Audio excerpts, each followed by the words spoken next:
નમસ્કાર, આપ જોઈ રહ્યા છો સ્પાર્ક ટુડે ન્યૂઝ। ડભોઈ એપીએમસીની ચૂંટણી આગામી 10 નવેમ્બરના રોજ યોજાશે। આજથી ઉમેદવારી પત્ર ભરવાના શરૂ થયા।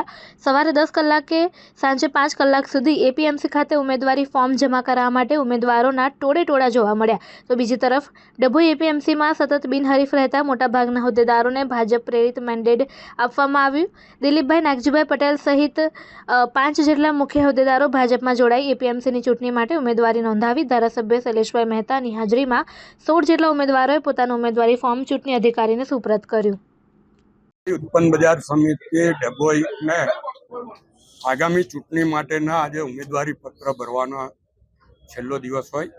આજે ભારતીય જનતા પાર્ટીના આગેવાનો દ્વારા પ્રદેશમાંથી જે મેન્ડેટ આપવામાં આવ્યો છે એ મેન્ડેટ પ્રમાણે પટેલ દિલીપભાઈ નાગજીભાઈ નાના પોપડિયા, પટેલ મુકુંદભાઈ કંચનભાઈ વસાઈ, પટેલ રતિલાલ દેવજીભાઈ ફરતીકુઈ, પટેલ મહેશભાઈ ચુનીભાઈ ભાવપુરા, પટેલ ઉમેશભાઈ રમણભાઈ મંડાળા, પટેલ ભરતભાઈ બાપાલાલ ધરમપુરી, પટેલ કલ્પેશભાઈ વિઠ્ઠલભાઈ મોટા હબીપુરા, પટેલ ધીરેનભાઈ ઇન્દ્રવદનભાઈ વખતપુરા, પટેલ ભૂપેન્દ્રભાઈ ભગવાનભાઈ સિમડિયા, પટેલ હરેશભાઈ પ્રભુદાસ થુવાવી।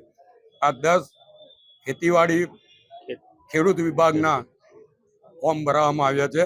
સાથે જ વેપારી વિભાગમાં વસાઈવાલા મુકેશભાઈ વિપિનચંદ્ર, કોકણીવાલા ઇરફાન હુસેન હસનભાઈ, મુંદ્રા કૈલાસચંદ્ર છગનભાઈ અને છેડાવાલા આંદિલ મહેદી સબ્બીર હુસેન, આ તમામ ડભોઈના વેપારીઓ છે, એમના ફોર્મ ભરવામાં આવ્યા છે। અને સહકારી ખદેર વેચાણ મંડળી મત વિભાગમાં પટેલ પ્રવીણભાઈ બેચરભાઈ ટીમ્બી અને ચૌહાણ ઠાકોરભાઈ બાબરભાઈ દંગીવાળા, આમ કરીને 16 ઉમેદવારોના ફોર્મ આજે અહીંયા ભરવામાં આવ્યા છે। અમને એવી ખાતરી છે કે આ વખતનું બોર્ડ એ ભારતીય જનતા પાર્ટીનું એપીએમસીમાં બોર્ડ બનવા જઈ રહ્યું છે। અને જે અત્યાર સુધી એપીએમસીએ કામગીરી કરી છે, સરકાર સાથે રહીને આ એપીએમસીનો વિકાસ થાય, ખેડૂતોના જે કંઈ પ્રશ્નો હોય પ્રશ્નોનો ઉકેલ આવે અને ખેડૂતોની મુશ્કેલીઓ વહેલી તકે દૂર થાય, એના માટેના તમામ પ્રયત્નો ખેતીવાડી બજાર સમિતિ અને સરકારના પ્રતિનિધિ તરીકે, ધારાસભ્ય તરીકે અમારી પણ એમની સાથે તમામ સહકાર હશે।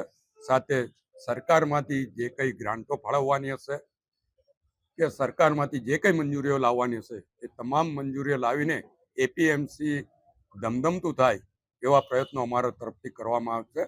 હું આ તમામ 16 ફોર્મ ભરનાર અમારા ઉમેદવારોને અત્યારથી અભિનંદન અને શુભેચ્છાઓ પાઠવું।